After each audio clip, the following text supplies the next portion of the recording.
നമസ്കാരം. ഇന്ന് നമ്മൾ ചെയ്യുന്നത് ബനാന മിൽക്ക് കേക്ക് ആണ്.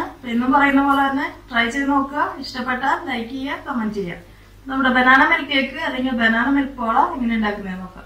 അപ്പൊ നമ്മുടെ ബനാന മിൽക്ക് കേക്ക് ഉണ്ടാക്കാനായിട്ട് ഞാനിവിടെ 3 നേന്ത്രപ്പഴം എടുത്തിട്ടുണ്ട്. അപ്പൊ ആദ്യം തന്നെ നമുക്ക് ഇതൊന്ന് കട്ട് ചെയ്തിട്ട് കുറച്ച് നെയ്യിലൊന്ന് വാട്ടിയെടുക്കണം. ഇതിപ്പോ നമ്മള് കായ്പോള സ്റ്റൈലിലാണ് കേട്ടോ ചെയ്യുന്നത്. കായ്പോള സ്റ്റൈൽ എന്നല്ല, കായ്പോള എന്ന് തന്നെ പറയാം. കാരണം നമ്മള് കായ്പോള ചെയ്യുമ്പോൾ അതിൽ പാലൊന്നും ഒഴിക്കുന്നില്ല. ഇതിലിപ്പോ പാൽ ഒഴിക്കുന്നുണ്ട്. ആ ഒരു പ്രത്യേകത മാത്രമേ ഉള്ളൂ കേട്ടോ. നമുക്ക് പഴം നെയ്യിൽ വാട്ടിയെടുക്കണം. അതിനു മുമ്പ് തന്നെ കുറച്ച് കാഷ്യൂനട്ടും കിസ്മിസും നമുക്ക് നെയ്യിലൊന്ന് റോസ്റ്റ് ചെയ്തെടുക്കണം. അപ്പൊ അതിനായിട്ട് പാൻ ചൂടായി വരുമ്പോൾ അതിലേക്ക് 2 ടേബിൾ സ്പൂൺ നെയ്യ് ഒഴിച്ചു കൊടുക്കുക.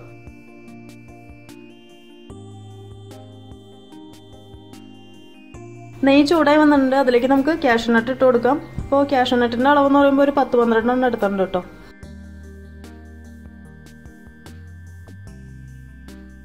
ഇനി ഇതിലേക്ക് കിസ്മിസ് ഇട്ട് കൊടുക്കുക. അപ്പോൾ ഞാനത് അധികം എടുത്തിട്ടില്ല കേട്ടോ, കുറച്ച് എടുത്തിട്ടുള്ളൂ. അപ്പോൾ നിങ്ങൾക്ക് കൂടുതൽ ഇഷ്ടമാണെങ്കിൽ കൂടുതൽ ഇട്ട് കൊടുക്കാം. അപ്പോൾ നമ്മുടെ കിസ്മിസും കാഷ്യൂനട്ടും റെഡി ആയിട്ടുണ്ട്. ഇത് നമുക്കിനി നെയ്യിൽ നിന്ന് എടുക്കാം.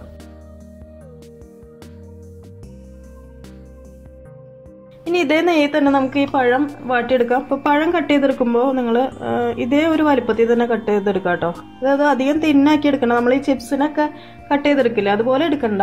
ഇച്ചിരി കട്ടിയിലെടുക്കുക ഇതുപോലെ. കാരണം അത് ഇത്രയും ഒരു കട്ടിയിൽ കട്ട് ചെയ്തെടുത്തില്ലെങ്കിൽ അത് നെയ്യിലൊക്കെ വാട്ടി വരുമ്പോഴത്തേനും കുഴഞ്ഞു പോകും. അപ്പോൾ അത് ഒഴിവാക്കാൻ വേണ്ടിയിട്ടാണ് ഈ ഒരു ലെവലിൽ കട്ട് ചെയ്തെടുക്കാൻ പറയുന്നത്. ഇനി ഇത് നമുക്ക് ഇതിലേക്ക് വെച്ചു കൊടുക്കാം.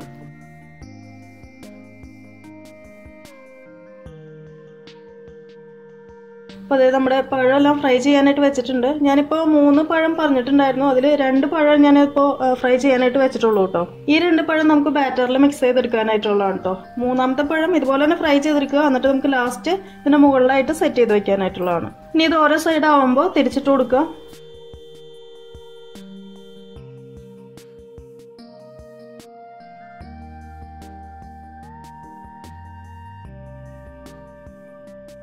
അപ്പോൾ നമ്മുടെ പഴം റെഡി ആയിട്ടുണ്ട്. ഇതിനെ എടുക്കാം കേട്ടോ.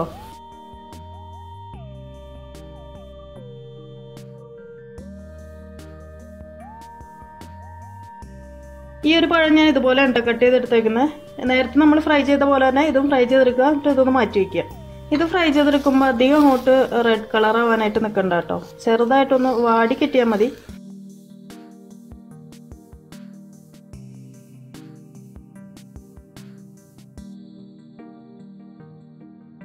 ഇനി നമുക്ക് മിക്സിയുടെ ജാറിലേക്ക് 3 മുട്ട പൊട്ടിച്ച് വയ്ക്കാം.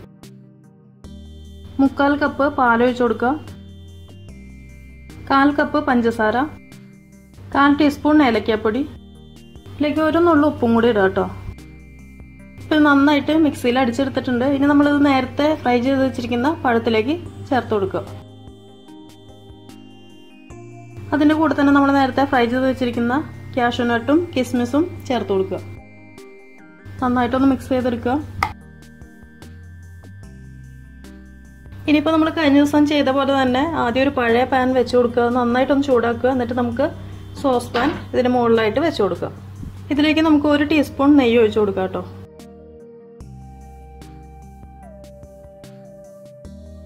ഇതിലേക്ക് നമ്മൾ മിക്സ് ചെയ്ത് വെച്ചിരിക്കുന്ന കൂട്ട് ഒഴിച്ചു കൊടുക്കുക.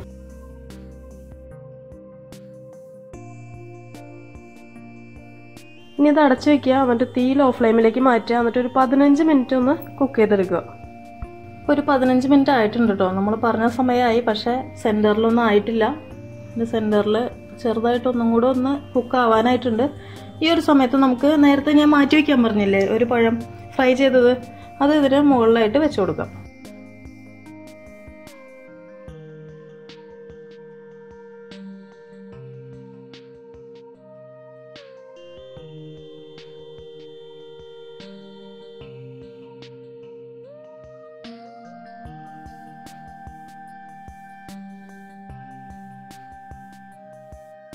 അപ്പോൾ പഴം ഫുള്ളായിട്ട് ഞാൻ സെറ്റ് ചെയ്തെടുത്തിട്ടുണ്ട്. ഇനി ഇതൊരു 5 മിനിറ്റ് അടച്ചു വെച്ച് ഒന്നുകൂടെ ഒന്ന് വേവിക്കുക.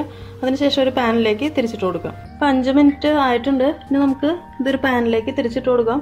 അപ്പോൾ പാനിൽ നമ്മൾ കുറച്ച് നെയ്യ് ഒന്ന് ഗ്രീസ് ചെയ്തെടുക്കണം കേട്ടോ. എന്നിട്ട് വേണം തിരിച്ചിട്ട് കൊടുക്കാനായിട്ട്. ഇതും തീ ലോ ഫ്ലെയിമിൽ വെച്ചിട്ട് 2-3 മിനിറ്റ് വെച്ചാൽ മതി കേട്ടോ.